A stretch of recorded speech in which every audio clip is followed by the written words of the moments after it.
Bouh! Bonsoir chers amis et bienvenue dans l'épisode 3 de la semaine de l'horreur. Aujourd'hui nous allons à Outre-Atlantique, communément au Canada, l'État de Québec, où nous allons parler d'une légende assez particulière qui s'appelle la chasse-galerie. Alors, sachez une chose, il existe deux versions de la chasse-galerie. La première est plus jolie et plus magnifique, une version québécoise qui raconte que des bûcherons auraient fait un pacte avec le diable pour rentrer chez eux plus rapidement avant le réveillon de Noël. Le truc, c'est que le diable accepta leur offre, mais à une condition, de ne jamais injurier, de ne pas injurier pendant le voyage, ni de toucher à un clocher, et que, s'ils ne respectaient pas les engagements, ils perdirent leur âme. Cependant, la fin se termine bien, et ils gardirent leur âme. La seconde version est la version Pointe-Vigne. Cette version-là est beaucoup plus glauque. On l'appelle aussi le chasseur maudit. Tout ce qu'on sait sur cette légende, c'est qu'elle diverge. On dit un seigneur appelé Galerie qui aurait fait un sacrilège en chassant le dimanche lors de la prière. Une autre légende dit que il aurait trouvé un cerf et l'aurait traqué jusqu'à atteindre une grotte où il vit un saint-ermite. Et le saint-ermite lui disa que si il tua cet animal, il le maudirait jusqu'à la fin des temps. Galerie, étant têtu comme une mule, a décidé de ne pas écouter le saint-ermite et tua le cerf. Le saint-ermite le maudissa jusqu'à l'éternité. Et ce chasseur erre tous les soirs dans la forêt avec des démons et des créatures pour faire peur aux gens. Voilà cette légende qui est assez particulière.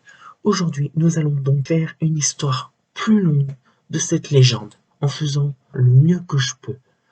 Sachez une chose, j'avertis tous les Québécois qui regarderaient cette vidéo.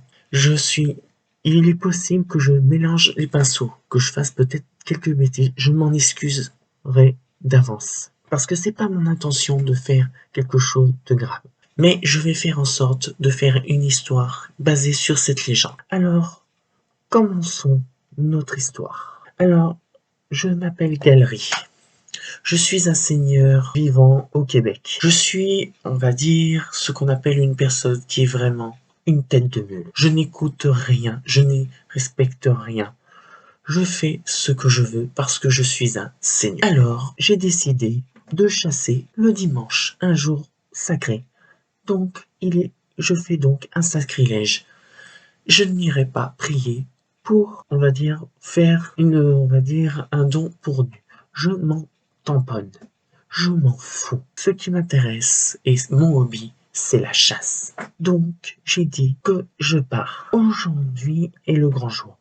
Je prends mon fusil, je prends de la nourriture parce que je vais sûrement rester toute la journée et je décide donc de partir sans aller à l'église pour absoudre de mes péchés. Donc moi étant seigneur, j'en ai rien à battre et j'en ai strictement rien à foutre de prier le dimanche. Donc je décide donc de partir, de me balader, je rentre dans la forêt et j'essaie de trouver quelque chose pour dire de chasser. Après plusieurs heures infructueuses, je décide de me dire que effectivement il n'y aura rien et je décide de rentrer bredouille. Après quelques minutes à avoir marché, j'entends un bruit. Je me dis qu'est-ce que ça pouvait être, une personne qui se balade, mais mon arme était chargée. Je ne me pose pas de questions. Je me prépare au cas où s'il y avait un animal. Ce qui se passe, c'est qu'effectivement, j'ai vu un animal, un cerf, un magnifique cerf d'assez grand gabarit, de quoi nourrir toute ma famille et le village. Alors sans hésiter, je charge mon arme et je décide de la traquer. Pendant un certain temps, j'arrive à le suivre car, étant chasseur de renom, j'arrive à pister les traces de ma proie. Quand j'arrive enfin à trouver les traces, Je décide donc de les suivre. Et pendant un certain temps, ils n'étaient pas très loin. Et je me disais qu'il était proche, donc je décide donc de mettre en joue mon arme au cas où le cerf, je le voyais. Mais je voyais quelque chose, c'est anormal. Je voyais qu'il se dirigeait droit vers une grotte. Donc, sans hésiter, je la suis et je sais que je la tiendrai au piège. Et je pourrai abattre cet animal. Après quelques heures de traque, je tombe nez à nez avec ce cerf. Je prépare à tirer sur ma proie, qui est un magnifique cerf. Au moment où j'avais mis en joue mon arme, je découvre une personne qui me dit d'arrêter.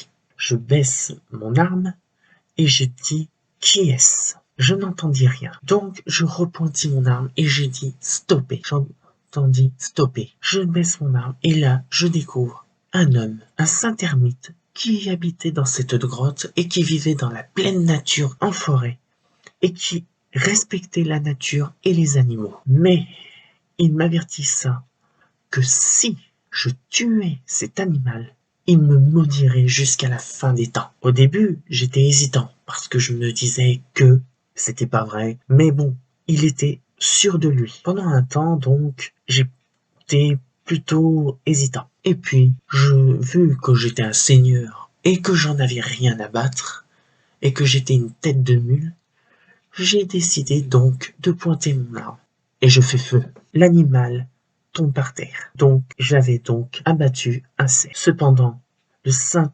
ermite me pointa les doigts et déclencha toute sa colère et sa haine et faisa une incantation. Et depuis ce jour-là, je suis maudit et je plane dans les airs avec pour but de chasser les hommes qui oseraient venir sur mon territoire avec des démons qui me servent de chien de l'enfer et des créatures qui servent comme garde du corps pour dire qu'on soit plusieurs à tuer toute personne qui viendrait dans cette forêt ou dans cette grotte pour abattre, tuer, manger nos victimes. Aujourd'hui, je suis une créature maudite et je vis maintenant dans une profonde malédiction qui durera pour l'éternité.